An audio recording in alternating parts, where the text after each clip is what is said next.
Hello and welcome to Magnet Brains Hindi. मैं हूं आपका दोस्त और आपका होस्ट अनिल पाटीदार। दोस्तों, आज के इस लेक्चर में हम लोग क्या पढ़ने वाले हैं, जैसे कि आपको पता है कि बिहार बोर्ड के अंतर्गत कक्षा 8वीं के सामाजिक विज्ञान में हम लोग पढ़ रहे थे भूगोल, जो हमारा विषय है, और इसके अंतर्गत हम लोगों ने शुरू किया है यूनिट वाइज रिवीजन। उसी यूनिट वाइज रिवीजन के हर एक यूनिट के बाद हमने जो यूनिट के पीछे जो क्वेश्चन पूछे गए हैं उनके सॉल्यूशन भी करे हैं। तो आज बारी आती है हमारे सॉल्यूशन की, जिसका नाम है बिहार बोर्ड सॉल्यूशन। और बिहार बोर्ड सॉल्यूशन के अंतर्गत आज हम लोग बात करने वाले इकाई 1 क, जिसका नाम है भूमि, मृदा और जल। भूमि, मृदा और जल वाला जो हमारा यूनिट नंबर 1 क है, उसका आज हम लोग सॉल्यूशन करने वाले, यानी जो भी प्रश्न आपके यूनिट के पीछे दिए हुए हैं आज उन प्रश्नों पर चर्चा करने वाले हैं। सबसे पहले मैं बता दूं कि मैग्नेट ब्रेन्स एक ऐसा प्लेटफॉर्म है जो आपको सभी प्रकार के वीडियो बिल्कुल फ्री ऑफ कॉस्ट प्रोवाइड करता है। दोस्तों, आप चाहे तो हमारी वेबसाइट magnetbrains.com या फिर हमारे यूट्यूब चैनल पर जाकर के सारे वीडियो का बिल्कुल फ्री ऑफ कॉस्ट आनंद उठा सकते हैं।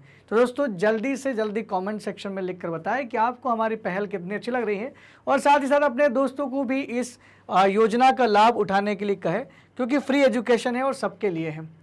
पहला क्वेश्चन जो हमारा है वो ऑब्जेक्टिव टाइप क्वेश्चन, यानी बहुविकल्पी प्रश्न है। इस प्रश्न को हम पढ़ते हैं, फिर उत्तर देने का प्रयास करते हैं। देखिए, पृथ्वी का कितना प्रतिशत हिस्सा भूमि के अंतर्गत आता है, यानी कितना पानी में ढका हुआ और कितना भूमि में ढका हुआ है।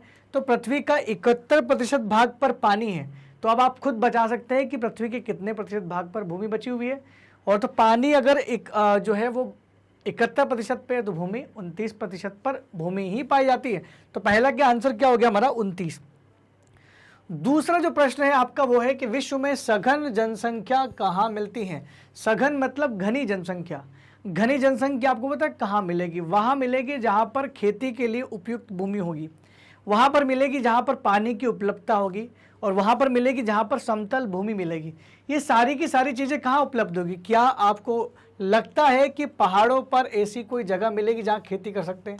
तो आप बोलोगे सर पहाड़ों पे खेती नहीं की जा सकती, क्योंकि पहाड़ी इलाके काफ़ी ऊंचे होते हैं, ढाल बहुत काफ़ी तीव्र होती है। क्या पठारों पर खेती की जा सकती है या जनसंख्या ज़्यादा हो सकती है? तो पठार भी पॉसिबल नहीं है, इतनी ज़्यादा तो नहीं, जहाँ पर खेती तो हो सकती है लेकिन बहुत अच्छी मात्रा में तो नहीं हो सकती, सघन तो नहीं होगी। क्या मरुस्थल में? तो मरुस्थल भी उसका आंसर नहीं है। बचा हमारा मैदान। मैदानी इलाका बिल्कुल समतल इलाका होता है, और मैदानी इलाकों में नदियाँ भी मिलेगी आपको बहती हुई। नदियों का पानी सिंचाई के रूप में इस्तेमाल किया जा सकता है, और यहाँ पर समतल भूमि मिलेगी, और नदियों द्वारा बहाकर लाई गई मिट्टी से यहाँ की मिट्टी उर्वर भी हो जाती है। ऐसे में सबसे सही कंडीशन जो बनती है, सबसे अच्छी जो ये कंडीशन है वो कहाँ पर मिलेगी आपको? वो सारी की सारी मिलेगी आपको ग में, मैदानों में मिलेगी। ठीक है, तो बात करते हैं इसका राइट आंसर क्या होगा। तो इसका सही उत्तर क्या है? मैदान इसका सही उत्तर है। ठीक है, बढ़ते हमारे अगले प्रश्न की ओर। हमारा जो प्रश्न क्रमांक 3 है वो है भारत में भूमि उपयोग संबंधी आंकड़े कौन रखता है। मतलब भारत में जो भूमि के उपयोग संबंधी आंकड़े हैं वो कौन रखेगा? क्या भूमि के संबंधी आंकड़े के भूगर्भ विज्ञान विभाग रखेगा? दोस्तों, इसमें आपको तुक्का या रटने के इस तरह से लगाने की जरूरत नहीं है। इसको आपको सीधा याद करना पड़ेगा कि वो जो सीधे आंकड़े हैं भूमि से संबंधित, वो भू राजस्व विभाग जो आपको भूमि का राजस्व भी लेता है, वो भू राजस्व विभाग करता है। जहाँ पर किसी भूमि का आंकड़े तो होते ही होते हैं, साथ ही साथ जब भारत में कोई भी व्यक्ति अपनी जमीन बीच इधर से उधर ट्रांसफर करवाता है तो वो भी आंकड़े सब यहाँ पर लिखा जाता है। तो भू राजस्व विभाग जो है वही महत्वपूर्ण विभाग, न गृह विभाग, न भूमि सुधार विभाग, ये कुछ भी नहीं होते। भूगर्भ विज्ञान तो भूमि टेक्नोलॉजिकल ये साइंटिफिक विभाग हो गया, लेकिन भू राजस्व विभाग ही सरकार का वो विभाग है जो आपकी भूमि की सारे आंकड़े रखता है। इसलिए इसमें ज़्यादा कंफ्यूज नहीं होना, सीधा उसको आपको याद रखना ही पड़ेगा। भूमि के उपयोग के कितने प्रमुख वर्ग हैं, मतलब भूमि के कितने तरीके से कितने प्रकार की भूमि होती है, तो वो वर्ग पूछ रहा है। तो देखिए इसके कुछ वर्ग है। जैसे नंबर 1, पहली जो भूमि होती है उसको हम लोग बोलते हैं, जैसे फॉर एग्जांपल मैं आपसे बात करूँ कि भाई भूमि है, तो सबसे ज़्यादा भूमि जो पड़ी हुई है वो वन क्षेत्र, वन वाली भूमि होती है ना। दूसरी होती है कृषि अयोग्य भूमि, जो खेती के लिए इस्तेमाल नहीं होती है, कृषि अयोग्य भूमि, या यूँ कहूँ तो मैं इसको शॉर्ट फॉर्म में लिखूँ तो बंजर लिख सकता हूँ, बंजर भूमि वो। तो तीसरी जो होगी वो जब कृषि अयोग्य होती, कृषि योग्य भी होगी, तो शुद्ध भूमि, शुद्ध बोई गई भूमि, या कृषि भूमि लिख दो तो ज़्यादा बेटर रहेगा। कृषि योग्य शुद्ध बोई गई भूमि, कृषि योग्य भूमि, उर्वर भूमि जिसकी बात कर रहा हूँ मैं।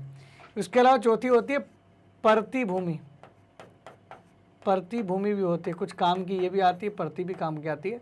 और पांचवी जो होती है वो अन्य काम में, जैसे चरागाह, अन्य काम। और इसका जो एग्जाम्पल आप लिख सकते हो, चरागाह के लिए जो चराने के लिए जो बीहड़ वगैरह होते हैं उसकी भूमि, चरागाह की भूमि, परती भूमि, कृषि भूमि, बंजर भूमि, वन भूमि।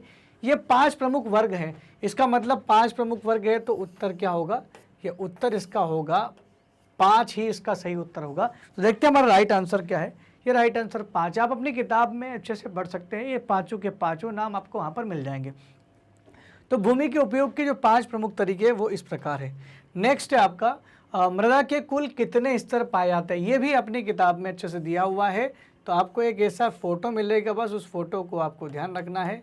ये फोटो मिलेगा आपको, इसमें आपको मिलेगी ह्यूमस, फिर आपको दूसरी परत जो मिलेगी वो मिलेगी बालू, तीसरी मिलेगी आपको ऋतु क्षरण, और जो चौथी और आखिरी जो मिलेगी सबसे नीचे वाली वो मिलेगी आपको मूल चट्टान, मूल चट्टान ये मिलेगी आपको। तो यही स्तर है, स्तर नंबर 1, स्तर 1। बालू और पंख जो है ये स्तर 2 है, ये स्तर 3 है, और ये आखिरी वाला जो है ये क्या है, स्तर 4 है। ये 4 आपको मिलेगी यहाँ पर। तो मृदा की जो टोटल जो स्तर है, कितने स्तर पाए जाते हैं, तो सबसे ऊपर जो मृदा में मिलेगी आपको ह्यूमस मिलेगी, उसके बाद बालू और पंख भी लिखते हैं इसको, बालू पंख ये मिलेंगे आपको, और फिर मिलेगा ऋतु क्षरण से निर्मित चट्टानी कण मिलेंगे। मतलब जब ऋतुएं चेंज होती है तो उससे चट्टानें छोटे छोटे कणों में टूट जाती हैं किसी कारणवश, और वो भी आपको इससे मिलेगी। और सबसे नीचे मिलेगी, सबसे नीचे बालू, जो मूल चट्टान होगी जो हार्ड होगी वो मिलेगी। आप खोदते जाओ मिट्टी को, उसके नीचे आपको हार्ड चट्टान मिल जाएगी हमेशा। तो 4 स्तर होते हैं, तो इसका राइट आंसर क्या होगा, 4 स्तर होते हैं। चारों के चारों स्तर आपके सामने लिखे हुए हैं और यही आपको मिल जाएंगे अपनी किताब पे। और आने वाले अभी कुछ प्रश्न हैं जहाँ पर इनका मैं जिक्र भी करने वाला, इसको एक्सप्लेन भी करूँगा मैं, तो इसको देखेंगे हम लोग। हमारा जो नेक्स्ट क्वेश्चन है, समोच्च रेखी खेती करना किसका उपाय है। समोच्च रेखी खेती कैसे की जाती है। जो कुछ पर्वतीय इलाके होते हैं, जैसे ये ऊंचा सा पर्वत है, अब इस पर्वतीय इलाकों में खेती तो नहीं कर सकते, लेकिन इसका खेती का एक तरीका है समोच्च रेखी खेती, जिसमें पर्वत को ऐसे ऐसे बार दिया जाता है, पर्वत को ऐसे ऐसे बार दिया जाता है, ऐसे काट काट करके, और यही होती है समोच्च। यहाँ पर खेती कर सकते हैं हम लोग, है ना। तो इसी को बोलते हैं समोच्च रेखी खेती। तो क्यों करते हैं, ताकि यहाँ पर खेती करें तो मिट्टी बह के ना निकले, तो मिट्टी के अपरदन को रोकने का एक तरीका है। तो बस यही है। तो ख इज द राइट आंसर, मिट्टी के अपरदन को रोकने का तरीका है। तो बाकी सारे आंसर सही नहीं है। जल प्रदूषण को रोकने का तरीका ये बिल्कुल भी नहीं है। जल संकट को दूर करने का तरीका भी नहीं है। भूमि की उर्वरता घटाने का भी कोई तरीका नहीं है। ये तरीका तो मृदा अपरदन को रोकने का है, ताकि आसानी से खेती की जा सके। तो राइट आंसर आपके सामने है, मृदा अपरदन को रोकने का एक उपाय है। क्वेश्चन नंबर 7 की बात करते हैं। प्रश्न क्रमांक 7 क्या बोलता है, रासायनिक दृष्टि से जल किसका संयोजन है। जल जो है वो किससे बनता है। तो जल को हम लोग नॉर्मली क्या लिखते हैं, H2O लिखते हैं। तो बहुत ही सिंपल है, H2O मतलब हाइड्रोजन और ऑक्साइड का मिश्रण है। तो आपको कहाँ मिलेगा, हाइड्रोजन और ऑक्सीजन। तो हाइड्रोजन और ऑक्सीजन का ही एक संयोजन है। तो राइट आंसर तो ग है। ये तो बहुत ही बेसिक क्वेश्चन था, आप सभी को ये जानकारी तो होगी। दोस्तों अगर आप लोग भी वीडियो देख पा रहे हैं तो आपके उत्तर तो मुझे बोलने से पहले ही कमेंट सेक्शन में आ जाना चाहिए। अगर आप वाकई में वीडियो देख रहे हैं और आपको चीज़ें समझ में आ रही हैं तो कमेंट सेक्शन में लिख के ज़रूर बताएं, क्योंकि उसी कमेंट के थ्रू ही मैं आपसे इंटरेक्शन कर सकता हूं। अगर आप जो भी डाउट्स पूछेंगे या आपको किस उस सब्जेक्ट से संबंधित, सोशल साइंस से संबंधित कोई डाउट्स हैं तो आप कृपया करके डाउट जरूर डालें। डाउट इकट्ठे होने के बाद मैं एक डाउट्स का वीडियो भी बना दूंगा कि भाई इस व्यक्ति ने ये डाउट पूछा था, इस व्यक्ति ने ये डाउट पूछा था। तो ये एक इंटरेक्शन का भी हम लोग एक फॉर्मूला बना रहे हैं, आप चाहे तो इसमें पार्टिसिपेट कर सकते हैं। क्वेश्चन नंबर 8 की बात करें, इनमें से कौन सा एक महासागर नहीं है। आपके सामने 4 ऑप्शन है, इन 4 ऑप्शन में एक महासागर नहीं है, बाकी 3 तो महासागर है। जैसे पहला है अंटार्कटिक, दूसरा है आर्कटिक, तीसरा है हिंद महासागर और चौथा है प्रशांत महासागर। तो कौन सा महासागर नहीं है, तो दुनिया का सबसे बड़ा महासागर तो हमारे पास में है ही, उसका नाम है प्रशांत महासागर। दुनिया का जो तीसरा वाला नंबर वाला जो हम लोग बोलते हैं जो सबसे महत्वपूर्ण हिंद महासागर, वो तो इंडिया के आसपास ही है, तो ये तो हम जानते ही है। आर्कटिक महासागर भी बर्फ से ढका हुआ है, लेकिन ये भी है, लेकिन अंटार्कटिक जो है वो महासागर नहीं, जबकि वो तो महाद्वीप है और दक्षिणी गोलार्ध में स्थित है, पूरी तरह से दक्षिणी ध्रुव पर ही है। तो दक्षिणी ध्रुव पर जो स्थित वो अंटार्कटिक महासागर है, महाद्वीप है, इसलिए जो क वाला आंसर है वो राइट आंसर। ये महाद्वीप नहीं, ये महासागर नहीं बल्कि महाद्वीप हैं, तो ये आपका सही उत्तर होने वाला है, का इज द राइट आंसर। अब बढ़ते अगले प्रश्न की ओर, प्रश्न क्रमांक 9 पढ़ते हैं। खाली स्थान को उपयुक्त शब्दों से भरिए। मृदा में मृत जीवों के सड़े गले अवशेष को क्या कहते हैं? जब कीड़े मकोड़े और पत्तियां सड़ करके मृदा में मिल जाती है तो उसे क्या कहा जाता है? तो उसे कहा जाता है ह्यूमस। उसे क्या कहा जाता है? उसे कहा जाता है ह्यूमस। और दूसरा क्वेश्चन है, दक्कन के क्षेत्र में कौन सी मृदा पाई जाती है? तो दक्कन के क्षेत्र में कौन सी मृदा पाई जाती है? दक्कन वाले क्षेत्र में काली मिट्टी पाई जाती है, ब्लैक सॉइल, तो एक काली मिट्टी वाला इलाका है। लेटेराइट मृदा का निर्माण किस प्रक्रिया से होता है? देखिए, लेटेराइट प्रक्रिया का निर्माण बहुत ज़्यादा, जिस जगहों पर बहुत ज़्यादा पानी गिरता है उसी पानी की क्रिया के घोलन की वजह से होता है, जिसको शब्द का इस्तेमाल होता है उसको हम लोग बोलते हैं निक्षालन। तो एक घोलन की वजह से होता है और इस शब्द का नाम क्या है? निक्षालन। मैं इसको ठीक कर देता हूँ, निक्षालन। तो निक्षालन की प्रक्रिया की वजह से होता है, तो निक्षालन प्रक्रिया से ही लेटेराइट मिट्टी का निर्माण होता है। भूमि एक संसाधन है, कैसा संसाधन है? तो ये एक प्राकृतिक संसाधन है, ठीक है, तो भूमि एक प्राकृतिक संसाधन है। नेक्स्ट, महासागरों में रिक्त स्थान, जल का रिक्त स्थान कितना प्रतिशत भाग पाया जाता है? महासागरों में कितना जल मिलता है? पूरी दुनिया का ही जल 71% तो जल ही है, लेकिन महासागरों में जल मिलता है 97.3%। अगर आपने चैप्टर रिवाइज किया तो उसमें ज़रूर लिखा होगा। तो यही हमारे उत्तर, एक एक करके सारे उत्तर देख लेते हैं। तो एक एक करके सारे उत्तर देख रहे हैं, तो क्या हमारा उत्तर है? पहला है हमारा ये ह्यूमस, जो मैंने यहाँ पर लिखा है, तो ये ह्यूमस आ गया, मिल गया आपको, सही है। दूसरा हमारा उत्तर है काली मिट्टी, तो ये काली मिट्टी बिल्कुल सही है। तीसरा हमारा उत्तर निक्षालन, तो देखो ये निक्षालन मैंने बिल्कुल सही गेस किया था। और चौथा है हमारा प्राकृतिक संसाधन है, तो बिल्कुल ये प्राकृतिक संसाधन है। और पांचवा जो था वो क्या? 93%, 97.3%, तो वो भी बिल्कुल सही है। तो ये आप चाहे तो नोट डाउन कर सकते हैं, ये आपका सॉल्यूशन है। आगे बढ़ते हैं नेक्स्ट क्वेश्चन की ओर। नेक्स्ट क्वेश्चन हमारा क्वेश्चन नंबर 10। अब देखिए, ये हमारा जो क्वेश्चन नंबर 10 वो शुरू होता है, ये आपके यहाँ पर क्वेश्चन नंबर 2 का क्वेश्चन नंबर 1 मिलेगा आपको, मतलब लिखित उत्तर में 1 मिलेगा। हमारी सीरीज बैक टू बैक चल रही है, तो इसमें हम लोगों ने नंबर जो है वो सीरीज में दे दिए हैं। आपके इसमें एक क्वेश्चन मिल जाएगा, और जब आपके रिक्त स्थान खत्म हो गए तब आपको यहाँ पर 50 शब्दों में लिखने वाला उत्तर मिल जाएगा। भूमि उपयोग से आप क्या समझते हैं? तो भूमि का उपयोग करना मतलब भूमि का उपयोग से आप क्या समझते हैं? मतलब भूमि का उपयोग कहाँ कहाँ होता है? अरे हर जगह भूमि का उपयोग होता है। घर बनाने में होता है, रोड बनाने में होता है, पेड़ पौधों में होता है, पेड़ पौधे उगाने में होता है, खेती करने में होता है। तो ऐसी बहुत सारी जगह जहाँ पर भूमि का उपयोग होता है। तो भिन्न भिन्न कामों में भूमि का इस्तेमाल करना ही भूमि का उपयोग कहलाता है। तो इसका ये उत्तर बिल्कुल सटीक है। भूमि का उपयोग हम भिन्न भिन्न कामों में करते हैं। जैसे भूमि पर ही तो खेती होती है, इसी पर पेड़ पौधे उगते हैं, मकान, गाँव, शहर, तालाब, नहर और कुआं, ये सब इस पे ही बनाते हैं हम लोग। नहर बनाते हैं, कुएं बनाते हैं, तालाब बनाते हैं।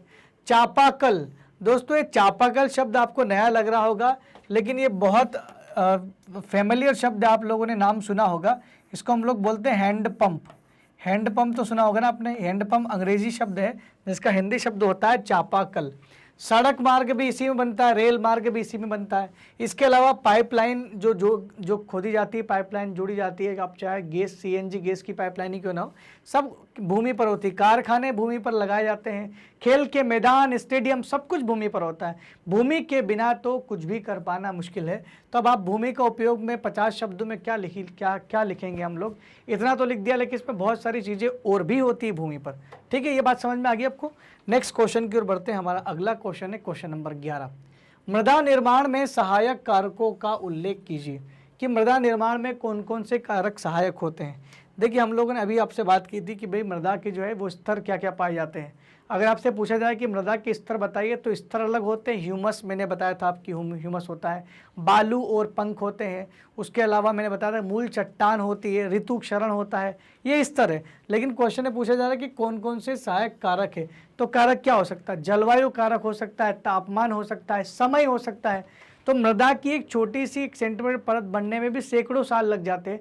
समय एक कारक है, जलवायु एक कारक है, और मूल चट्टान भी एक कारक है। कौन सी चट्टान से बना है ये भी कारक है। तो इसको देख लेते हैं हम लोग। किसी स्थान पर मृदा के निर्माण में वहां उपस्थित मौलिक चट्टान, मूल चट्टान, क्षेत्र की जलवायु, उस जगह कौन सी जलवायु, जलवायु के हिसाब से मृदा पाई जाती है। वनस्पति, सूक्ष्म जीव, क्योंकि ये ह्यूमस की मात्रा बढ़ाते हैं। और क्षेत्र की ऊंचाई, क्या ये पहाड़ों पर है, ढाल पर है, पठारों पर है, या मैदानों में है, या मरुस्थलीय क्षेत्रों में है। तो ढाल, ऊंचाई और ढाल जरूरी है।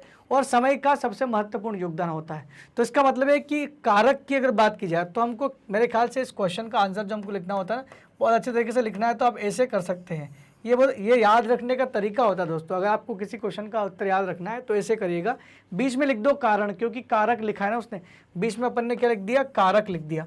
कारक लिखा तो सबसे पहले इधर लिख दो समय। समय सबसे बड़ी चीज़ होती है, समय हर दुख का इलाज होता है।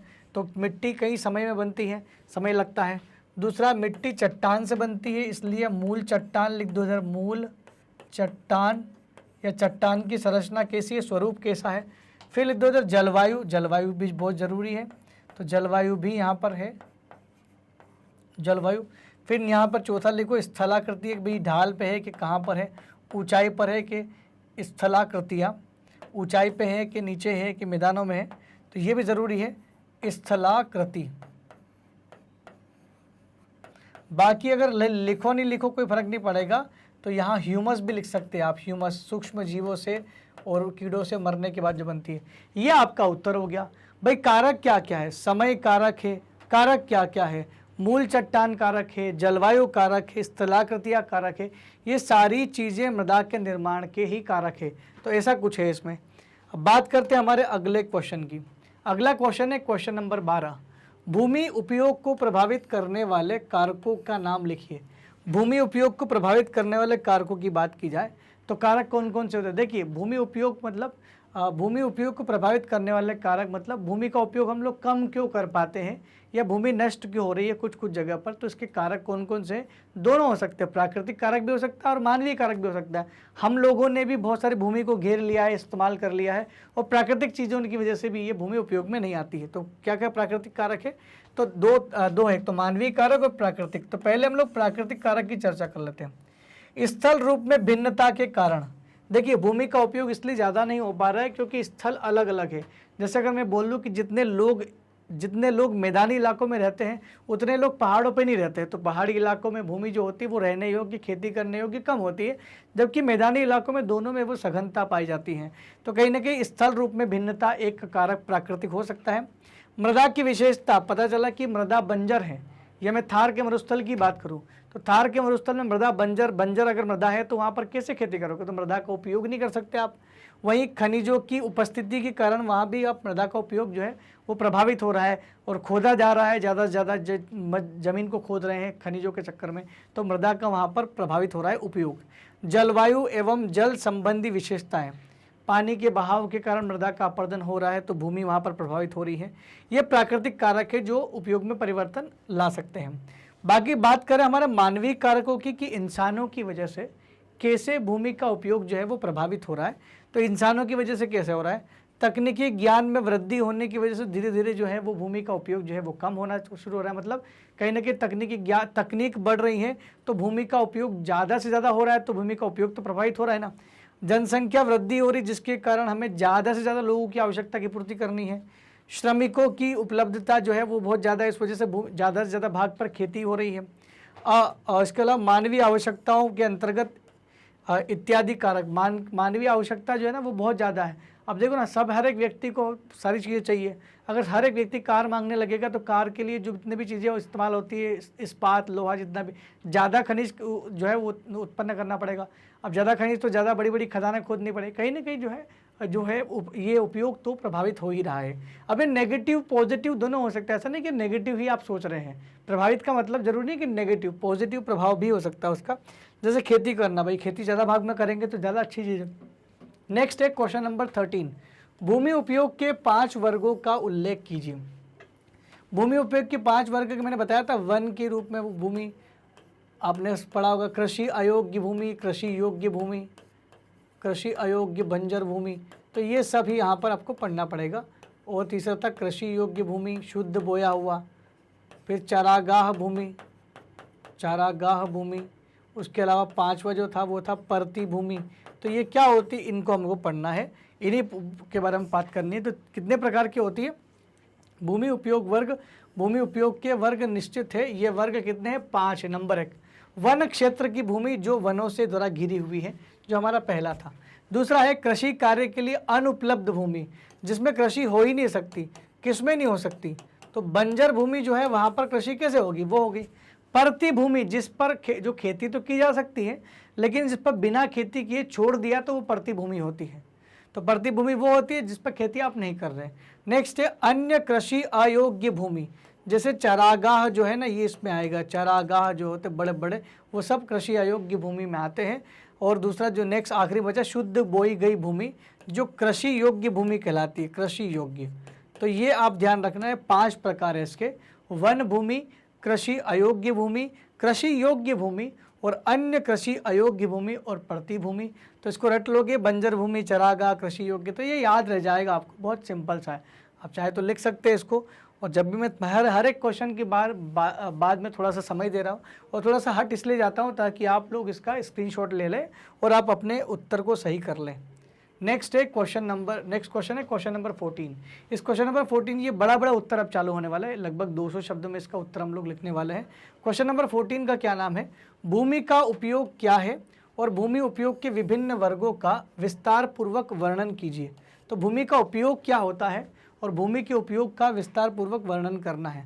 तो अभी हमने जो बोला है उसी को हमको करना है। भूमि का उपयोग कहाँ कहाँ पर किया जाता है, थोड़ा सा इसको हम लोग ज़्यादा बड़ा करने वाले हैं। देखिए, भूमि का उपयोग का अर्थ कुल उपलब्ध भूमि का विविध कार्यों में होने वाला उपयोग, मतलब जितनी भी भूमि हमारे पास में है उनका अलग अलग कार्यों में अगर उपयोग हो रहा है तो उसको हम लोग भूमि का उपयोग कहते हैं।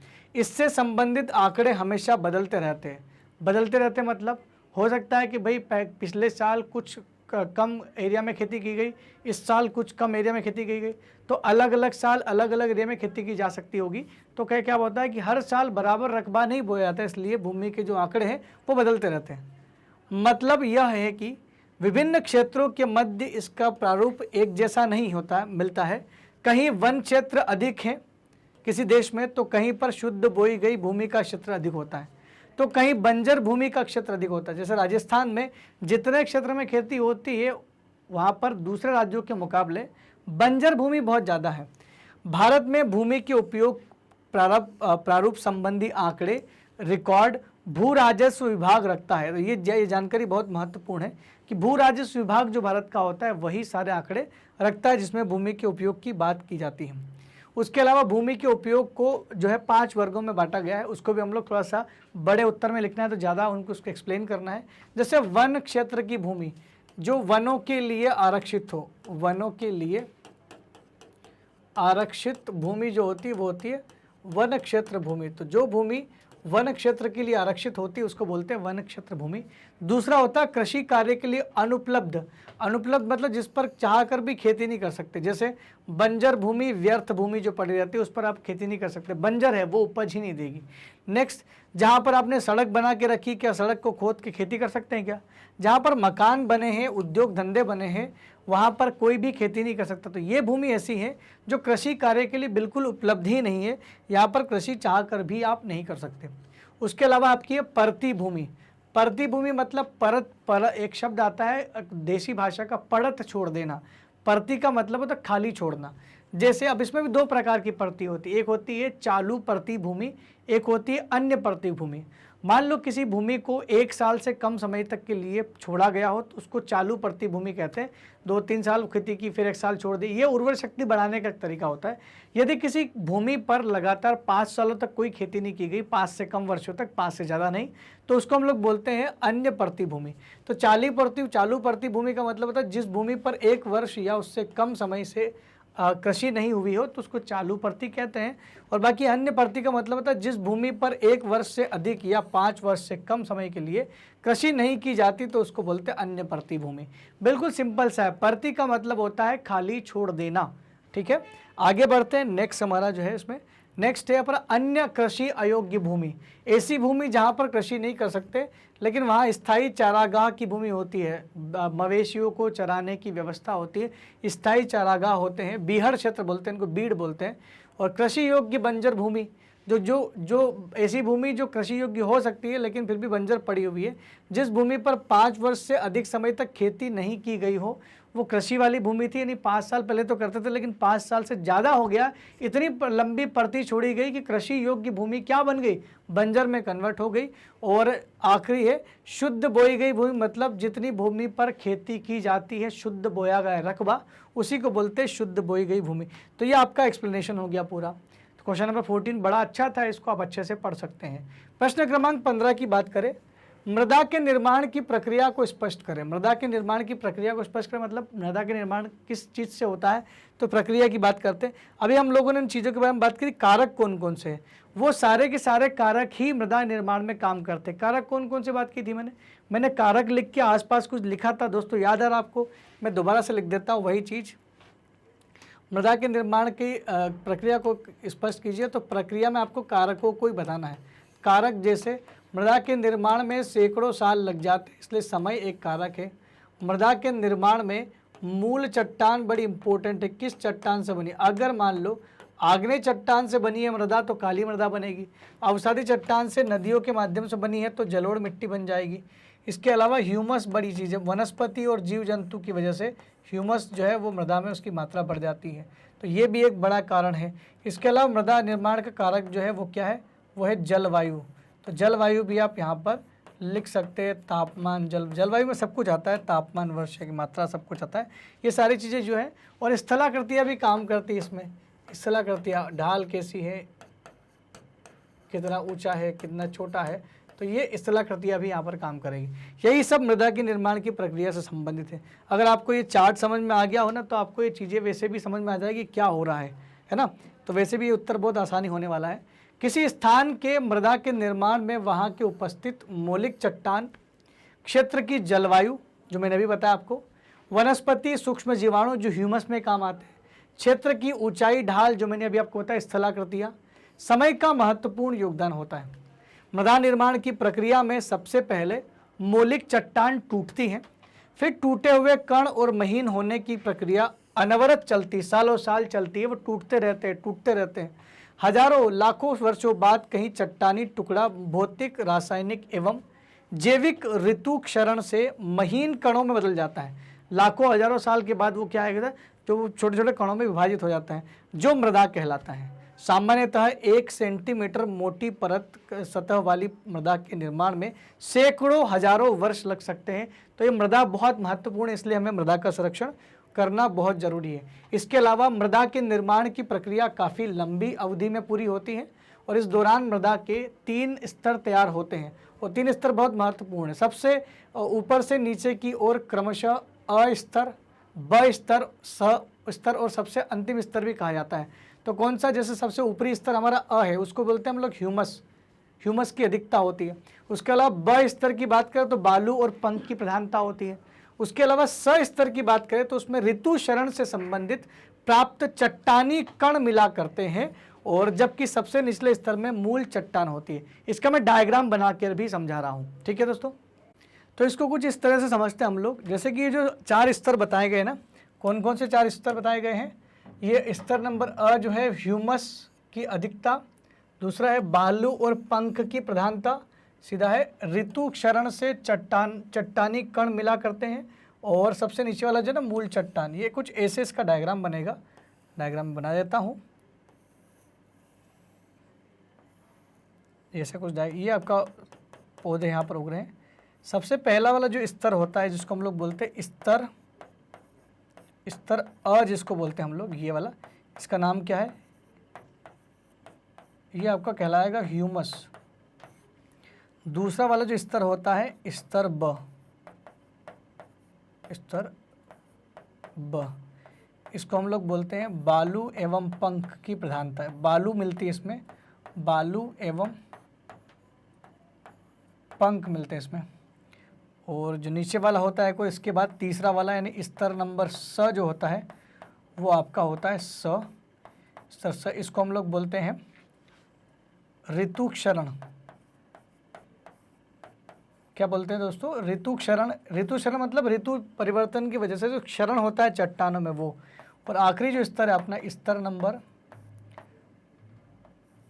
घ, इसको हम लोग बोलते हैं मूल चट्टान। जो मौलिक चट्टान होती है आपकी वो सबसे नीचे मिलती है।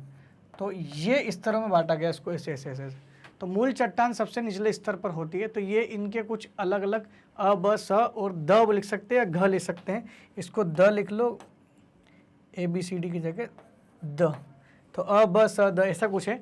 ये आपका क्रमशः इसको अलग अलग भागों में बांटा गया है, ऊपर से नीचे की ओर जो बांटा गया है। बात समझ में आ गई? तो यहाँ तक तो आपको पूरी बात क्लियर हो गई होगी।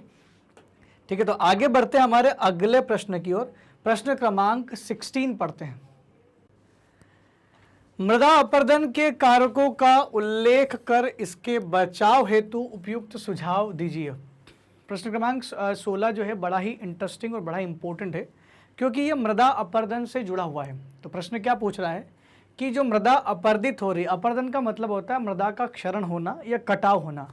तो मृदा अपरदन के कारकों का उल्लेख करें कि कौन कौन से कारण हैं जिसकी वजह से मिट्टी का कटाव हो रहा है, और इसके बचाव हेतु उपयुक्त सुझाव दीजिए। इसको कैसे बचाया जा सकता है, यानी कुछ खेती के तरीके होते हैं दोस्तों जिसकी वजह से आप मृदा के अपरदन को बचा सकते हैं, मृदा के कटाव को रोक सकते हैं। तो सबसे पहले तो बात करते हैं कि मृदा एक्चुअल में ख़त्म कैसे हो रही है। जैसे हम लोग अगर बात की जाए तो मृदा को जो संजो कर रखते हैं ना, जो मृदा को जोड़ कर रखते हैं वो होते हैं आपके पेड़ पौधे यानी वन। अगर वनों की कटाई बहुत ज़्यादा मात्रा में होगी तो जाहिर सी बात है कि मृदा का अपरदन तो होगा। तो सबसे पहली जो हमारी चीज़ है वो है वनों की कटाई। अगर मैं उत्तर की शुरुआत यहाँ से करूँ तो मृदा अपरदन के मुख्य कारक है जलवायु, वनस्पति विस्तार, स्थल रूप, भूमि की ढाल और मानवीय क्रियाएं। तो देख होता क्या है, अच्छा आपको है लग रहा हो कि वनस्पति विस्तार लिखो, वनस्पति विस्तार में जो है वो हम कर नहीं रहे हैं, उसमें कमी कर रहे हैं, इस वजह से हो रहा है। तो देखिए सारी चीज़ें से जलवायु में परिवर्तन हो रहा है, तो जलवायु में परिवर्तन की वजह से भी मृदा अपरदित हो रही है। अब पहले ही कारक से यहाँ से बात कर लेते हैं जलवायु की। जलवायु कैसे मृदा अपरदन का कारक हो सकता है? देखिए लगातार मानवीय हस्तक्षेप की वजह से ये हो रहा है कि जलवायु में परिवर्तन होता है। जलवायु परिवर्तन का मतलब होता है कभी टेम्परेचर बहुत ज़्यादा हो जाना या कभी गिरावट आ जाना, बारिश होना या कम होना, सूखा पड़ जाना। तो जलवायु परिवर्तन के जो परिणाम होते हैं उसकी वजह से कई बार क्या होता है, वनस्पति खत्म हो जाती है और जिससे मिट्टी का कटाव होना शुरू हो जाता है। कई बार जलवायु परिवर्तन की वजह से भूस्खलन भी होना शुरू हो जाता है। कुछ मिट्टियाँ कुछ पहाड़ी क्षेत्रों में जो है ये अपरदन शुरू हो जाता है और मिट्टी वहाँ से बहकर निकल जाती है। और जलवायु परिवर्तन का ये भी बोल सकते हैं कि ज़्यादा पानी आना भी कहीं ना कहीं उसका कारण है, तो उससे भी मिट्टी बह जाती है। दूसरा वनस्पति विस्तार। वनस्पति विस्तार में लगातार कमी आ रही है, लगातार हम लोग वनस्पतियों को काट रहे हैं जबकि विस्तारित नहीं कर रहे हैं। तो वनस्पति विस्तार में जो कमी आ रही है इसमें लगातार, उस कमी का मेन कारण है लगातार अंधाधुंध कटाई करना। जैसे अगर मान लो देश में सिंचाई के लिए हम लोग बांध बनाते हैं ना, तो बांध बनाने के लिए हज़ारों लाखों वृक्षों को काट करके पूरा बांध बनाया जाता है। आपने बहुत सारे बांधों के नाम सुने होंगे, जैसे एक मध्य प्रदेश का एक बांध था इंदिरा सागर बांध। उसके अलावा भी अलग अलग राज्यों में, हर राज्यों में अपने जगह पर बांध बनाए जाते हैं और इन बांध को बनाने के लिए हज़ारों नहीं लाखों मात्रा में पेड़ पौधे काटते हैं। अब इतने सारे पेड़ पौधे कटेंगे तो सही जाहिर सी बात है कि मिट्टी का कटाव तो होना ही है। स्थल रूप की वजह से भी मिट्टी का कटाव हो जाता है। स्थल रूप मतलब अगर बहुत ज़्यादा पहाड़ी एरिया है तो पहाड़ी एरिया में ढाल ज़्यादा होने की वजह से अगर थोड़ा भी पानी गिरा तो वो तेज़ गति से नीचे जाएगा और जो मिट्टी जो चट्टानों में छुपी हुई सारी मिट्टी बह करके वहाँ से अपरदित हो जाती है। भूमि की ढाल भी एक कारण है। देखिए अक्सर आपने खेत देखे होंगे तो पूरे खेत जो हैं आपके समतल खेत देखे होंगे। अगर आपको ऐसा खेत दिखे, मान लो ऐसा ऐसा ढाल वाला खेत, तो वो ढाल वाले खेत में इस यहाँ पर जितनी फसल उगाओगे नीचे ढाल में पानी भरने की वजह से सारी फसल खराब हो जाएगी। तो ऐसे में ढाल वाली भूमि भी जो है नुकसानदायक हो सकती है, वहाँ की मिट्टियाँ जो है लगातार बह के निकल जाएगी, सारी खेत की मिट्टी ढाल में जमा हो जाती है। इसलिए अक्सर किसान क्या करते हैं कि जिन किसानों की खेत में थोड़ा सा भी ढाल होता है तो अलग से मिट्टी डलवा करके उसको लेवल पर लाते हैं। उसकी वजह से क्या होता है कि पानी एक जगह इकट्ठा नहीं होता है और मिट्टी का कटाव वहाँ पर अब बंद हो जाता है। मानवीय क्रियाओं की बात करें तो मानवीय क्रियाओं में सबसे ज़्यादा आता है हम लोग जो पेड़ की कटाई करते हैं। मानवीय क्रिया की वजह से तो बहुत सारा नुकसान है, क्योंकि हमारी औद्योगिकरण की वजह से ही ये जलवायु में परिवर्तन हो रहा है। सारे कारण को देखा जाए तो मानवीय कारण सबसे जुड़ा हुआ है। हम हर एक चीज़ हमसे जुड़ी हुई है। अगर लैंडस्लाइड हो रही है, भूस्खलन हो रहा है, अगर पर्वतों का भाग टूट के गिर रहा है तो कहीं ना कहीं मानवीय क्रियाओं की वजह से भी हो सकता है। क्योंकि हम लोगों ने क्या किए, पेड़ काट के शहर बना लिए। शहर बनाने के लिए कई बार कुएँ खोदते हैं, कुछ ब्लास्ट करते हैं, रोड बनाते हैं, तो पहाड़ों को तोड़ने के लिए छोटे मोटे डायनामाइट का इस्तेमाल करते हैं। ये सब वाइब्रेशन क्रिएट करता है, उससे बड़े बड़े पहाड़ तक गिर सकते हैं। तो मिट्टी के कटाव में कहीं ना कहीं सबसे ज़्यादा जो कारक रहा है वो मानवीय क्रिया को ही मान सकते हैं। अब एक एक करके इनको थोड़ा सा डिटेल में पढ़ने की कोशिश करते हैं। देखिए, वनों की कटाई जैसे होती है और पशुचारण, आकस्मिक तेज बारिश, ये सब प्राकृतिक कारक है दोस्तों। आकस्मिक तेज बारिश, तेज पवन, अवैज्ञानिक कृषि पद्धति। अवैज्ञानिक का मतलब होता है जिसमें वैज्ञानिक तरीके का इस्तेमाल नहीं किया जाता है। खाली खेती करना, ये नहीं देखना कि मिट्टी का खेत का रखरखाव ढंग से नहीं करना अवैज्ञानिक है।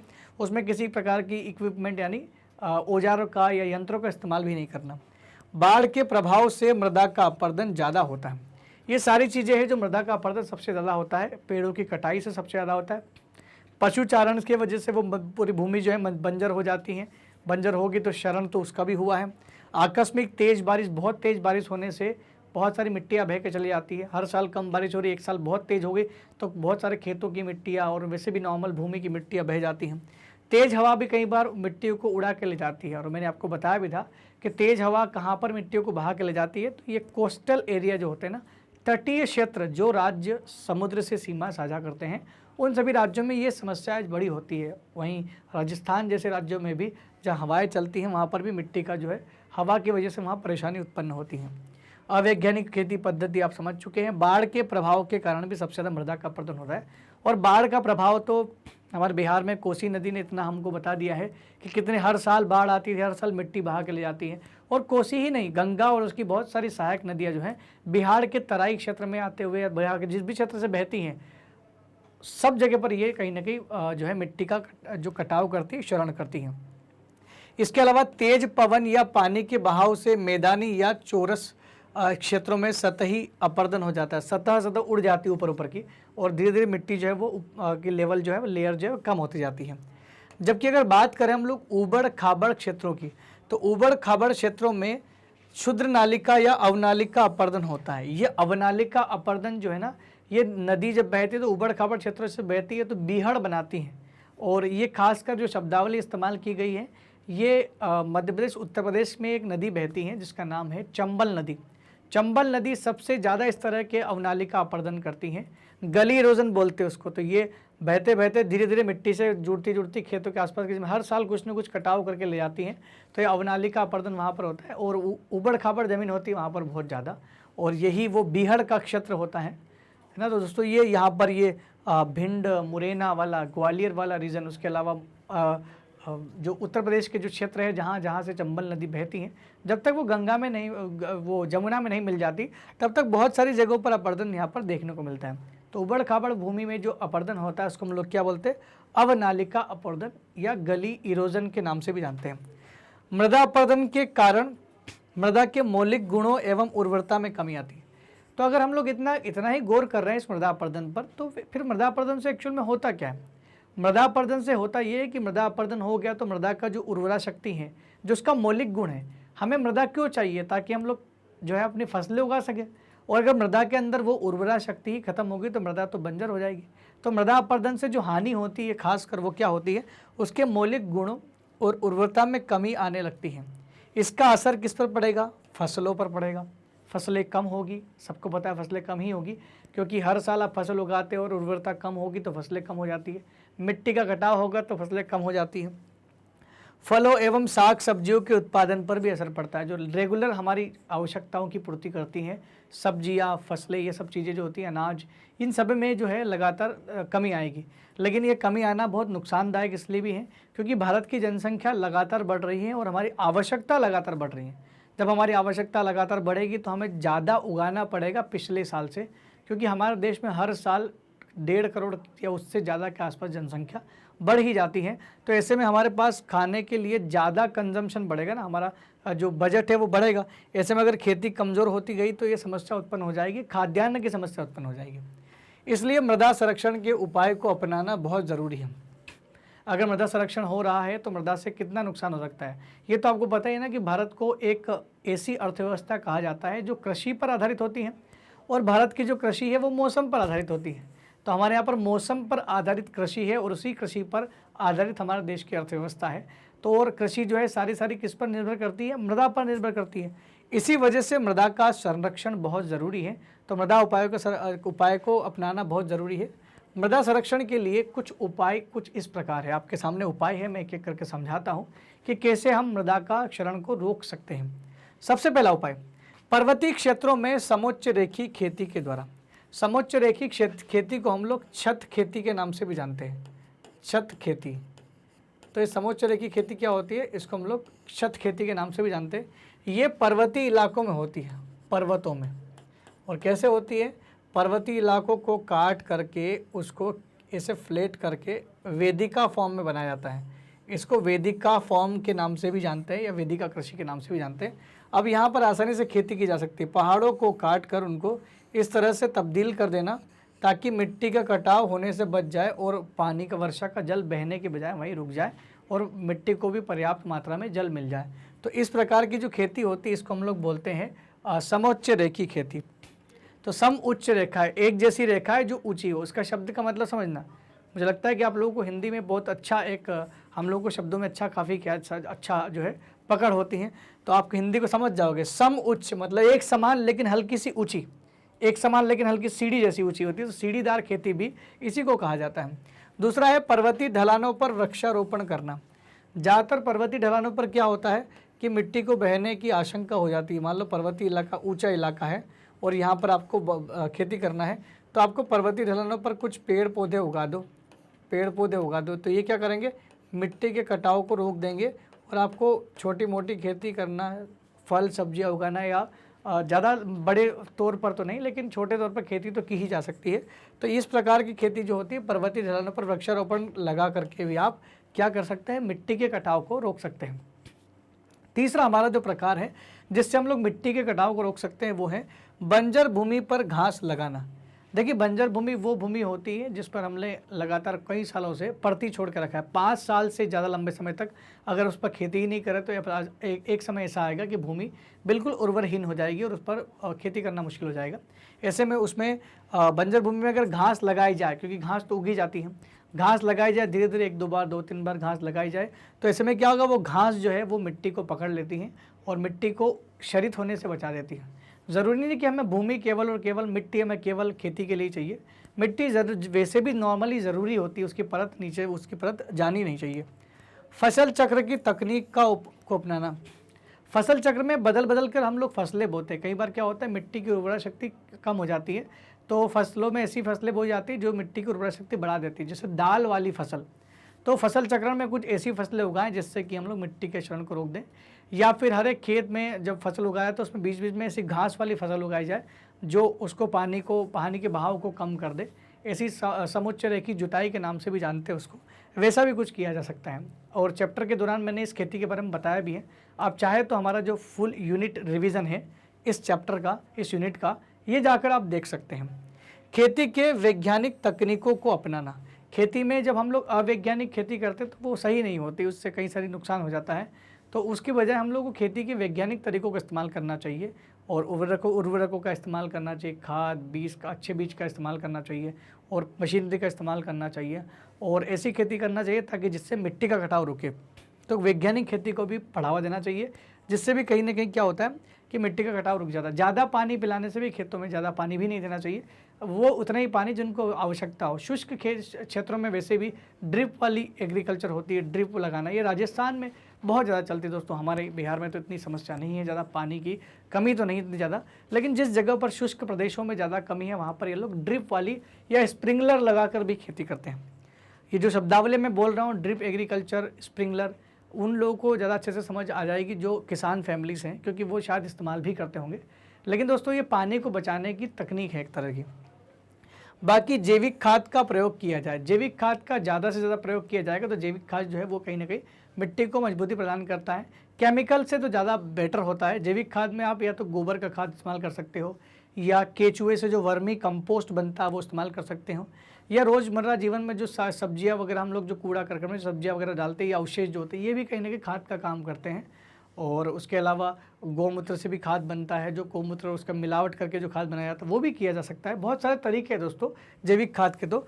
और मैं आपको जानकारी के लिए बता दूं कि भारत का एक राज्य ऐसा है जो पूरी तरह से 100% जैविक खेती पर निर्भर है, और वो जस्ट बिहार के थोड़ा सा ऊपर जाओगे आपको सिक्किम नाम का राज्य मिलेगा। तो सिक्किम राज्य जो है वो पूर्णतः जैविक खेती पर निर्भर राज्य है। वहाँ पर केमिकल फर्टिलाइज़र या केमिकल का इस्तेमाल ही नहीं किया जाता। अब बात करते हैं हमारे अगले प्रश्न क्रमांक 14 की। प्रश्न क्रमांक 14 पढ़ लेते हैं पहले, फिर समझते हैं कि इसका उत्तर क्या हो सकता है। सबसे पहले बात करते हैं कि जल प्रदूषण के कारणों का उल्लेख कर इसके दूर करने के उपायों का वर्णन करें। सबसे पहले बात करेंगे कि जल प्रदूषण एक्चुअल में होता क्या है, और जल प्रदूषण किन किन चीज़ों से होता है, और इसका उल्लेख कर इसको दूर करने के उपायों का भी वर्णन करें कि इसको दूर कैसे किया जा सकता है। तो मैं आपको बता दूं कि जल प्रदूषण में मतलब क्या होता है। देखिए, जल एक हमारी प्राकृतिक संपदा है और सबके लिए बहुत ज़रूरी है, क्योंकि जल का इस्तेमाल हम लोग रोज़मर्रा जीवन में बहुत सारी आवश्यकताओं की पूर्ति के लिए करते हैं। अगर उदाहरण देने की कोशिश की जाए तो हम लोग पानी पीने में इस्तेमाल करते हैं, घर में साफ़ सफाई में इस्तेमाल करते हैं, उसके अलावा खेती में भी इसका इस्तेमाल होता है। लेकिन दोस्तों, ये जिस पानी की मैं बात कर रहा हूँ ये खारा नहीं, जबकि ये ताज़ा पानी होता है।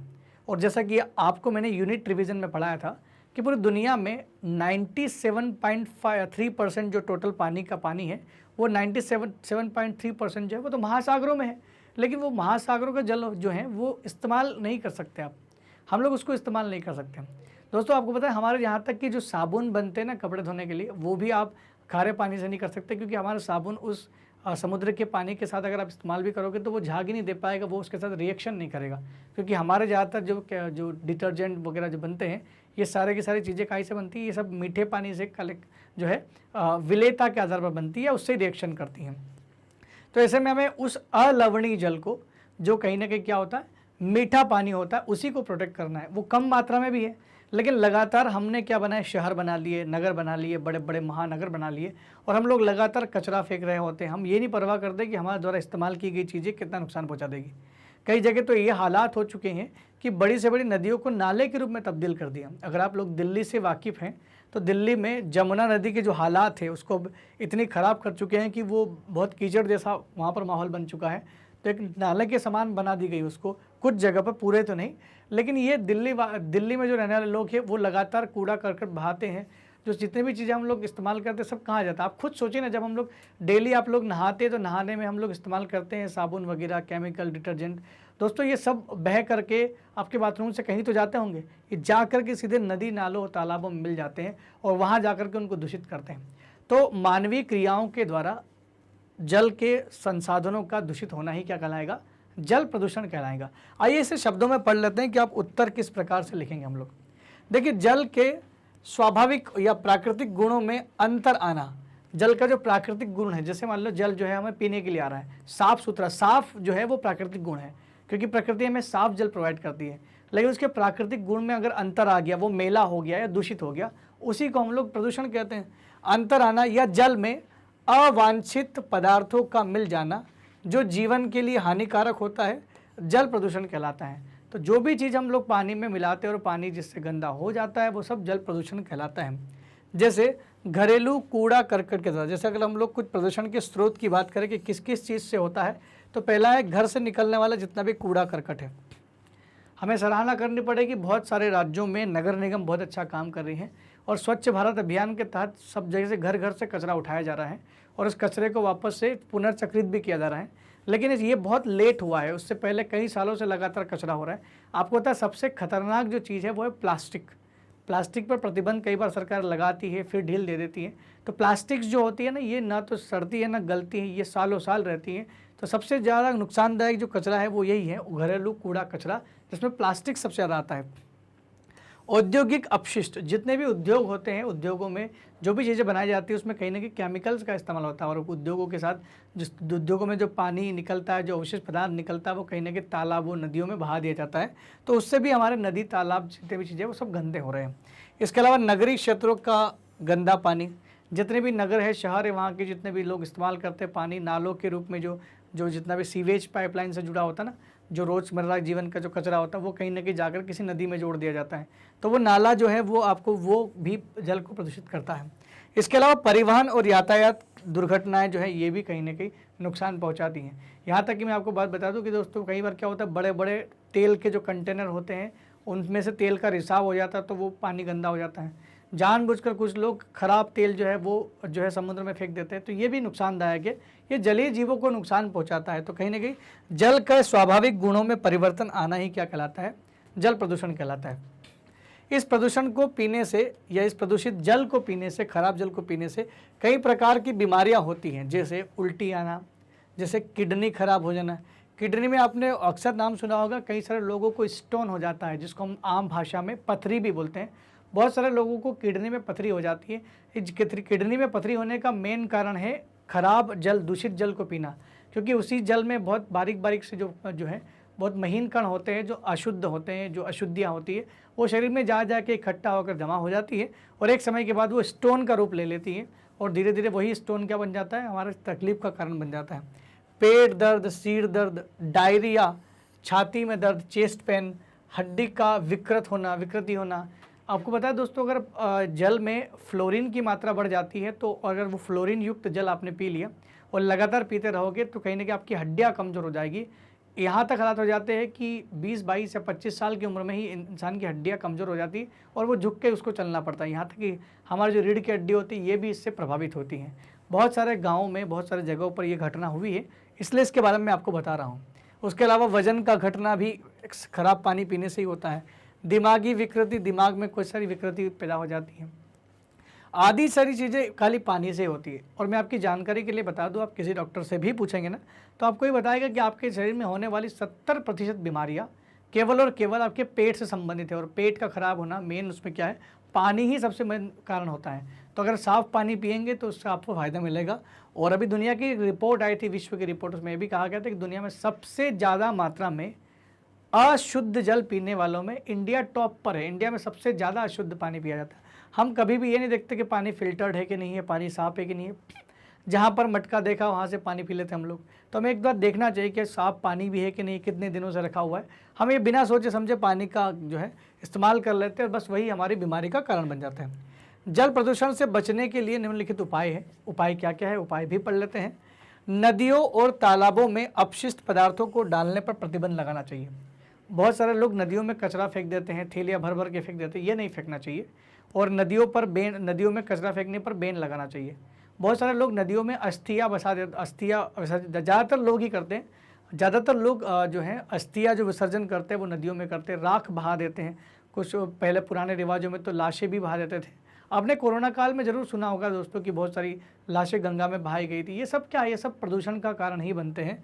और अजैविक खाद का उपयोग पर रोक लगाना चाहिए। जो हम लोग केमिकल इस्तेमाल करते हैं खेती में, लगातार दवाइयों का छिड़काव, कीटनाशक का छिड़काव करते हैं, उसके साथ साथ जो उर्वरक यानी खाद का इस्तेमाल करते हैं, ये खाद भी कहीं ना कहीं जो है पानी के साथ मिलकर नदी या तालाब या महासागर में जाता है और वहाँ जाकर वहाँ के जलीय जीवों को नुकसान पहुँचाता है, पानी को दूषित भी करता है।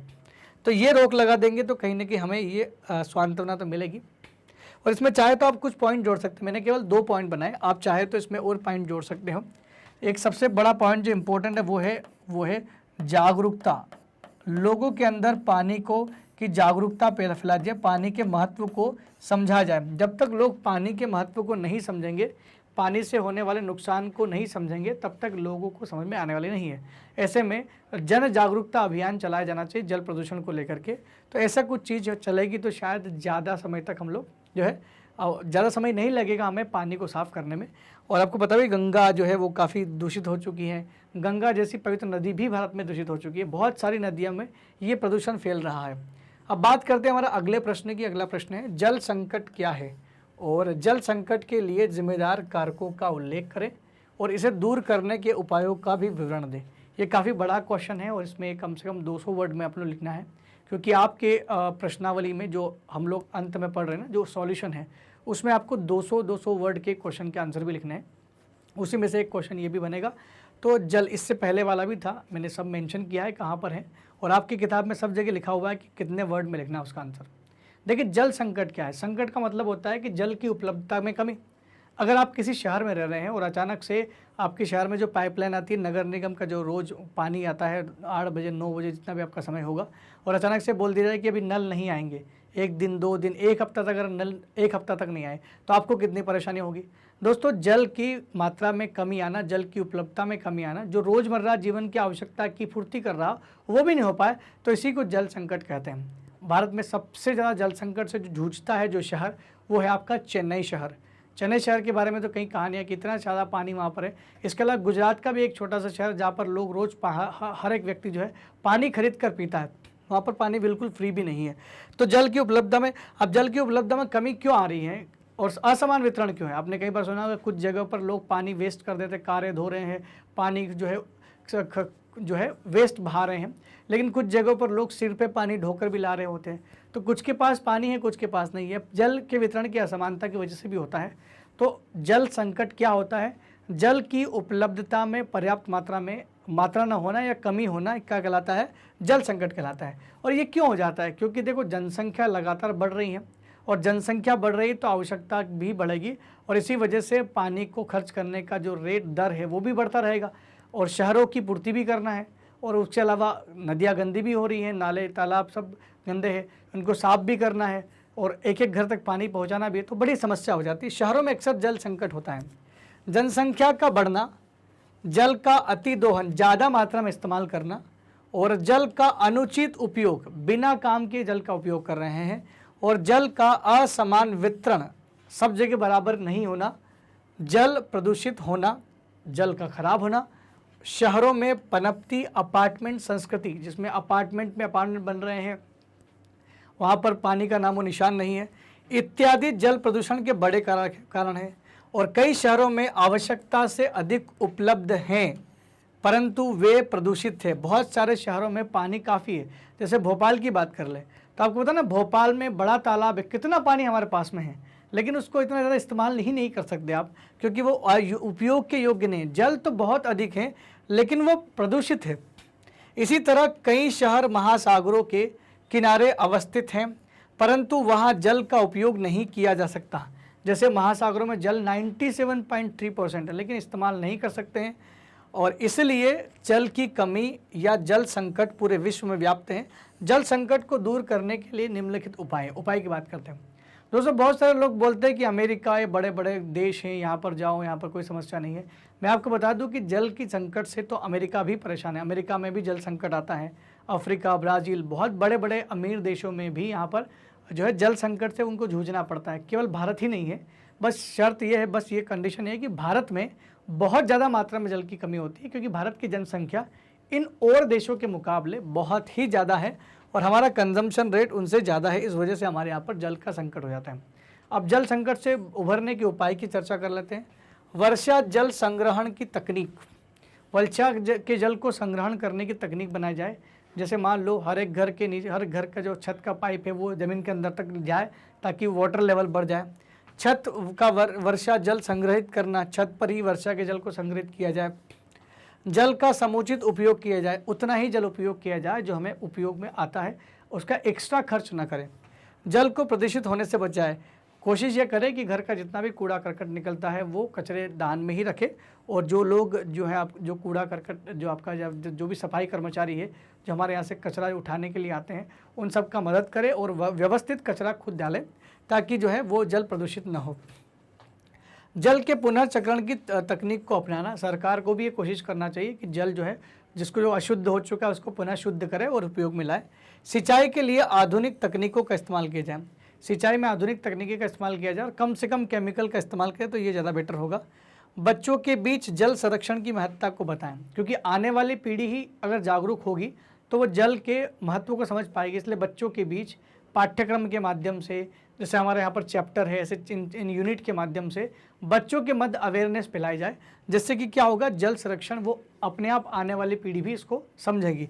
उसके अलावा प्राचीन जल संचयन तकनीक को अपनाना, पुराने समय जल संचयन कैसे करते थे उस तकनीक को भी अपनाना चाहिए। वो भी गड्ढे खोद के तालाब बना देते, गड्ढे खोद देना चाहिए कुछ खेत के साइड में, तो क्या होता है पानी सारा भर जाता है और वाटर लेवल बढ़ जाता है। तो वाटर लेवल बढ़ाने के उनके पास कई पुराने तरीके थे, उसका इस्तेमाल भी किया जा सकता है। ठीक है, तो नेक्स्ट बात करते हैं, हमारा है अगला क्वेश्चन नंबर 19। भारत में पाई जाने वाली मृदाओं का संक्षिप्त वर्णन करें। भारत में पाई जाने वाली मृदाओं का संक्षिप्त वर्णन करें मतलब कि भारत में कौन कौन सी मृदा पाई जाती है उनका वर्णन करना है। तो मैं आपको शॉर्ट फॉर्म में पहले मृदा लिख देता हूँ कि कौन कौन सी मृदा हमारे पास पाई जाती हैं, फिर हम लोग एक एक करके सब मृदा की बात करेंगे। हमारे भारत में सबसे ज़्यादा मात्रा में जो मृदा पाई जाती है उसको बोलते हैं हम लोग जलोढ़ मिट्टी या जलोढ़ मृदा। उसके बाद हमारे देश में जो सबसे ज़्यादा मात्रा में पाई जाती है वो है लाल और पीली मिट्टी। लाल पीली मिट्टी भी हमारे भारत देश में काफ़ी मात्रा में पाई जाती है, लाल पीली मृदा। तीसरी जो हमारे देश में पाई जाती है वो है आपकी काली मृदा, काली मिट्टी या काली कपासी या कछारी मिट्टी के नाम से भी जानते हैं इसको, कछारी मिट्टी भी जानते हैं, कछारी मृदा। इसके बाद जो अंतिम मृदा पढ़नी है हमें वो है लेटेराइट मिट्टी, जिससे ईंट बनाई जाती है, लेटेराइट मृदा। ये 4 प्रकार की मिट्टी होती है। तो क्वेश्चन ये पूछ रहा है कि भारत में पाई जाने वाली मृदा का संक्षिप्त वर्णन कीजिए। तो हमें करना क्या है, केवल इन 4 मिट्टी के नाम तो आपको रट लेने हैं, जलोढ़ मृदा, लाल और पीली मिट्टी, काली कछारी मृदा और लेटेराइट मिट्टी। इन सभी के नाम आपको रट लेने हैं क्योंकि ये काफ़ी काम आने वाली है। एक एक करके अब इनके सबके बारे में हम थोड़ा सा डिस्क्रिप्शन पढ़ देंगे कि इसमें क्या लिखा हुआ है। ठीक है, तो ये तो समझ में आ गया आपको, 4 तो बिल्कुल नोट डाउन करनी है। देखिए, भारत में जलोढ़ मृदा, काली मृदा, लाल और पीली मृदा और लेटेराइट मिट्टी पाई जाती है। अब ये तो 4 मुख्य मृदा हो गए, इसके अलावा भी कुछ मृदा होती है जो हमने हमारे देश के हिसाब से लिखी है। जैसे मरुस्थल में पाई जाने वाली बालूर मिट्टी, तो उसको हम लोगों ने क्या नाम दे दिया, मरुस्थली मृदा नाम दे दिया, इसलिए आपको मरुस्थली मृदा भी दिखेगी। इसके अलावा पर्वतों पे पाई जाने वाली मिट्टी, पर्वतों पर पाई जाने वाली ऊंचाई पर जो होती हैं, जलवायु के अलग होने की वजह से वहाँ की मिट्टी थोड़ी सी अलग होती है, तो उसको हमने पर्वतीय मृदा भी बोल दिया। ठीक है, इसके अलावा देखिए कुछ और मृदा जैसे जो दलदल में उगती है उसको भी हमने पीट मिट्टी के नाम से भी बोला है। लेकिन हम लोग 4 मेन मृदा की बात करेंगे जो हमने अभी आपको बताई है। तो एक एक करके बात करते हैं। सबसे पहले मैं आपको बता दूं कि जो जलोढ़ मिट्टी है वो कैसे बनती है। देखिए, जलोढ़ जो मिट्टी होती है वो बनती है नदियों के द्वारा बहाए गए मिट्टी से। क्या होती है, देखिए बिहार में और उत्तर प्रदेश, ये 2 राज्यों में सबसे ज़्यादा मात्रा में मैदानी इलाकों में आपको जलोढ़ मिट्टी दिखाई देगी। तो फिर ये जलोढ़ मिट्टी आखिर बनती कैसे होगी। देखिए, हिमालय से बह कर के जो नदियाँ आती हैं, लगातार हिमालय में बहकर जो नदियाँ आती है, जिसमें गंगा और गंगा की सभी सहायक नदियों की बात कर ली जाए, ये सभी सहायक नदियाँ बह करके जब आती हैं तो मिट्टी का कटाव करके लेके आती है। बहेगी तो ओबियसली बात है कि वो मिट्टी को काटेगी। मिट्टी पर्वतीय मृदा को काट काट के हर साल ला करके बहा के लाती हैं और मैदानों में इनकी स्पीड धीमी हो जाती है। ऊपर से तो स्पीड तेज़ होती है क्योंकि स्लोप होता है, ढाल, लेकिन जैसे मैदान आते हैं फ्लैट तो उनकी स्पीड धीमी हो जाती है और फिर जो मिट्टी ऊपर से बहा के ला रही है उसको आगे तक ले जाना उसके लिए संभव नहीं होता है। इसलिए बिहार और उत्तर प्रदेश जैसे इलाकों में वहीं पर उसको रख देती है और पानी आगे निकल जाता है। ऐसा हर साल ला के आती है और मिट्टी बिछा देती है। इसी मिट्टी को हम लोग क्या बोलते हैं, जलोढ़ मिट्टी बोलते हैं। जो प्राचीन जलोढ़ मिट्टी होती है उसको हम लोग बोलते हैं बांगर मिट्टी, जो कम उपजाऊ होती है। और जो नवीन जलोढ़ मिट्टी जो कुछ ही साल पहले बहा के लाई उसको हम लोग खादर जलोढ़ मिट्टी कहते हैं। भारत में सबसे ज़्यादा मात्रा में पाई जाती है और सबसे ज़्यादा उपजाऊ जो मिट्टी होती है वही होती है आपकी जलोढ़ मिट्टी। दोमट मिट्टी भी कई जगह इसका नाम देखा गया है। तो बात करते हैं इसमें, जलोढ़ मृदा देश के सभी नदी घाटी में पाई जाती है। जितनी भी नदियां हैं उनकी घाटियों में पाई जाती है, क्योंकि नदियां पर्वतों को तोड़कर जो मिट्टी बहा के लाती है वो सब जलोढ़ मिट्टी होती है।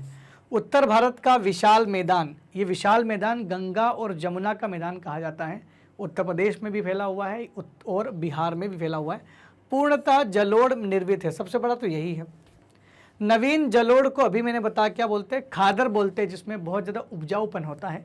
नवीन जलोढ़ का मतलब कुछ ही साल पहले जो बाद में मिट्टी बहा करके आई, जो बहुत पहले आ चुकी है उसकी उर्वरता खत्म हो जाती है। जबकि पुराने जलोढ़ को बांगर कहा जाता है। जलोढ़ मृदा में सबसे ज़्यादा मात्रा में खाद्यान्न उगते हैं। चावल, गेहूँ, मक्का, गन्ना तथा दलहन की फसलें भी उत्पन्न की जाती हैं। सबसे ज़्यादा चावल, गेहूँ, मक्का, आपको पता ना, गेहूँ सबसे ज़्यादा उत्तर प्रदेश में उगते हैं, गन्ना भी सब उत्तर प्रदेश में उगता है। चावल की बात की जाए तो पश्चिम बंगाल में उगते हैं। ये सब उसी जलोढ़ मृदा का ही कमाल है कि यहाँ पर सबसे ज़्यादा मात्रा में खेती होती है। बात करते हैं हमारे दूसरी मृदा की, काली मिट्टी की बात की जाए। देखिए काली मिट्टी का निर्माण कैसे होता है। काली मिट्टी का जो निर्माण होता है वो अपर्दन के फलस्वरूप होता है। जहाँ पहले नदियाँ अपर्दन कर रही थी, अब यहाँ पर हवा और जल की वजह से जो अपर्दन होता है, हवा की वजह से, जल की वजह से अपर्दन होता है, उससे काली मिट्टी का निर्माण होता है। लेकिन ये काला रंग क्यों होता है? एक्चुअल में क्या होता है कि जब ज्वालामुखी आया था कभी कई सालों पहले, तब ज्वालामुखी आया था तो उसकी वजह से बेसाल्ट की चट्टानें बन गई थी। या ज्वालामुखी नहीं भी आया हो ना तो भी पूरी दुनिया में ज़्यादातर जो चट्टानें हैं ना, ऊपर वाली जो चट्टानें आग्नेय चट्टान है जिसमें बेसाल्ट की चट्टान जिसे कहते हैं। तो बेसाल्ट की चट्टान क्या होती है? काले रंग की होती है, बहुत हार्ड होती है। अब करोड़ों साल हो गए उस चट्टान को, लगातार हवा से टक्कर हो रही है, लगातार हवा के कारण क्षरण हो रहा है। धीरे धीरे चट्टानें छोटे छोटे टुकड़ों में टूट जाती हैं और बारीक होकर मिट्टी के रूप में फैल जाती हैं, और उसी मिट्टी को हम लोग काली मिट्टी के नाम से भी जानते हैं, जिसमें एल्यूमिनियम और लोह यौगिक की उपस्थिति होती है। इसमें एल्यूमिनियम की मात्रा और लोह के यौगिक की मात्रा सबसे ज़्यादा होती है, और इसका और इसी स्थिति के कारण एल्यूमिनियम और लोह यौगिक की वजह से, लोह तत्व की वजह से ये कैसी दिखती है? काली दिखती है। यह मृदा कपास की खेती के लिए सबसे ज़्यादा उपयुक्त होती है, इसलिए इसे काली कपासी मिट्टी भी कहते हैं, इसे कछारी मिट्टी भी कहते हैं। और साथ ही साथ ये सूखने पर इसमें दरारें पड़ जाती हैं। अगर आपको कोई खेत ऐसा दिखता है जो बिल्कुल काले रंग का है, और अगर आप उसको तब जब देखते हो गर्मी के दिनों में, तो उसमें बड़ी बड़ी मोटी मोटी गहरी गहरी दरारें पड़ जाती हैं, तो वो काली मिट्टी है दोस्तों, क्योंकि काली मिट्टी में गहरी गहरी दरारें पड़ जाती हैं। और महाराष्ट्र में सबसे ज़्यादा मिलेगी, कर्नाटक में मिलेगी, गुजरात में मिलेगी। महाराष्ट्र और गुजरात में तो सबसे ज़्यादा मिलती हैं। बस यही कारण है कि महाराष्ट्र और गुजरात में सबसे ज़्यादा कपास होता है। तो अगर आप कपास के बारे में सर्च करेंगे मोबाइल में कि कपास सबसे ज़्यादा कहाँ होगा, तो आपको दो ही राज्यों के नाम मिलते हैं, महाराष्ट्र और गुजरात। इसके अलावा कर्नाटक में भी आपको काली मिट्टी मिलती है, आंध्र प्रदेश और तमिलनाडु रीजन में भी आपको काली मिट्टी मिलेगी, यहाँ तक कि मध्य प्रदेश में भी काली मिट्टी पाई जाती है। यह मृदा अधिक इन राज्यों में अधिक पाई जाती है। अगर हम लोग तीसरी मिट्टी की बात करें जिसका नाम है लाल और पीली मिट्टी, लाल पीली मिट्टी की बात करें तो ये केवल प्रायद्वीपीय भारत में, प्रायद्वीप का मतलब समझते हैं वो भारत जो चारों तरफ से, तीनों तरफ से पानी से घिरा हुआ, ये हमारा इंडिया, ये तीन तरफ से पानी से घिरा हुआ जो है ना, ये इसी को हम लोग बोलते हैं प्रायद्वीपीय भारत। तो इसी प्रायद्वीपीय भारत में ये आपको कौन सी मिट्टी मिल जाएगी? लाल और पीली मिट्टी मिलेगी। प्रायद्वीपीय भारत के पठार के पूर्वी और दक्षिणी हिस्से में पाई जाती हैं। लोहे के अंश के कारण इस मृदा का रंग लाल होता है। जल में मिलने के बाद मृदा पीले रंग की हो जाती है। तो शुरुआत में इसका रंग जो है लाल होता है क्योंकि इसमें आयरन ऑक्साइड पाया जाता है। ये ध्यान रखना कि लाल पीली मिट्टी में क्या पाया जाता है, तो उसमें पाया जाता है आयरन ऑक्साइड पाया जाता है। तो आयरन ऑक्साइड की वजह से ही यह मिट्टी लाल और पीली लाल दिखाई देती है। लेकिन जैसे ही ये आयरन ऑक्साइड जल में घुलता है, जब ही जल में घुलता है, वैसे ही इसका रंग कैसा हो जाता है? इसका रंग हो जाता है पीला। तो इसका रंग पीला जल में घुलने की वजह से हो जाता है। ज्वार, बाजरा, मक्का, मूंगफली, इसके अलावा तंबाकू और फलों का उत्पादन के लिए यह उपयुक्त मृदा है। यह मृदा आपको उड़ीसा में मिलती है, झारखंड में मिलती है और मेघालय में पाई जाती है। प्रायद्वीपीय पठार के अलावा ये इन राज्यों में भी मिलेगी आपको। इसके अलावा प्रायद्वीप में नीचे साउथ इंडिया में तो मिलेगी ही आपको, लेकिन उड़ीसा, झारखंड और मेघालय में भी लाल एवं पीली मिट्टी आपको मिल जाएगी। नेक्स्ट बात करते हैं हम लोग लेटेराइट मिट्टी की, जो सबसे अंतिम में आती है। लेटेराइट मिट्टी ईंट के रंग की होती है। ईंट आपने देखी होगी ना दोस्तों, लाल रंग की वैसी कुछ होती है। इसका निर्माण निक्षालन की प्रक्रिया से होता है। निक्षालन का मतलब होता है जो दूसरी मिट्टियाँ होती है और चट्टान होती है, उनमें कई समय के बाद लगातार भारी वर्षा वाले क्षेत्र होते हैं। भारी वर्षा वाले क्षेत्रों में अक्सर ये मिल जाती है, और कुछ जगहों पर का ये मरुस्थलीय इलाकों में तो बहुत कम पाई जाती है, लेकिन ज़्यादातर उन इलाकों में पाई जाती है जहाँ पर बहुत तेज़ वर्षा होती है। जैसे मैं आपको अगर फॉर एग्जांपल बता दूं कि ये जो हमारा इंडिया है, इसमें ये वाला एरिया ना पश्चिमी घाट वाला एरिया, इसको हम लोग बोलते हैं पश्चिमी घाट। तो यहाँ पर आपको लेटराइट मिट्टी मिल जाएगी। और जो निक्षालन का मतलब होता है घुलना, पानी में विलय होना, तो ज़्यादा घुलने की वजह से ये मिल जाती हैं। तो यह मृदा केरल में मिलती हैं, कर्नाटक, तमिलनाडु राज्यों में मिलती है। देखो यहाँ पर केरल और कर्नाटक राज्य आ गया, यहाँ पर इस जगह तमिलनाडु राज्य आ गया में मिलती हैं। मरुस्थलीय मृदा की अगर बात करें, देखिए लेटराइट मिट्टी का निर्माण जो है, लेटराइट मिट्टी जो होती है कॉफ़ी के उत्पादन में काफ़ी काम आती है, कॉफ़ी का प्रोडक्शन किया जाता है। इसके अलावा मरुस्थलीय मृदा की बात करें तो ये हल्के भूरे रंग की होती है। और कहाँ मिलती है? केवल ये 2 ही राज्यों में आपको ज़्यादा दिखाई देगी, एक तो महाराष्ट्र में, क्षमा करें, एक तो राजस्थान में और एक गुजरात में, सौराष्ट्र वाला एरिया में। राजस्थान, सौराष्ट्र और कच्छ और पश्चिमी हरियाणा और दक्षिणी पंजाब, ये सब राजस्थान के थार मरुस्थल से जुड़े हुए एरिया हैं, यहाँ पर पाई जाती हैं। जबकि आखिरी जो हमारी मृदा है पर्वतीय मृदा, पर्वतीय मृदा पर्वतीय इलाकों में पाई जाती हैं, जिसमें हम लोग क्या बात करते हैं, जम्मू कश्मीर में वाला पूरा राज्य में पाई जाती हैं। उसके अलावा अरुणाचल प्रदेश में, सिक्किम में, यहाँ पर यह पर्वतीय मृदा पाई जाएगी, जो पर्वतीय इलाके होंगे। लेकिन फिर भी आप मरुस्थलीय मृदा और पर्वतीय मृदा को अगर नहीं भी पढ़ रहे तो 4 मिट्टियों के बारे में भी लिखोगे तो आपका उत्तर यहाँ पर बिल्कुल सटीक हो जाएगा। मैं आशा करता हूँ कि आपको आज के इस लेक्चर में सारी चीज़ें समझ में आ गई होगी। हमने ये जो सॉल्यूशन हमारे हर एक यूनिट के पीछे बना हुआ है, इसको हमने यहाँ पर तैयार कर लिया है। दोस्तों अब बात करते हैं हम लोग कि भाई मैग्नेट ब्रेन्स आप लोगों के लिए बहुत अच्छी एक पहल लेकर के आया है, जिसमें आप फ्री एजुकेशन ले सकते हैं।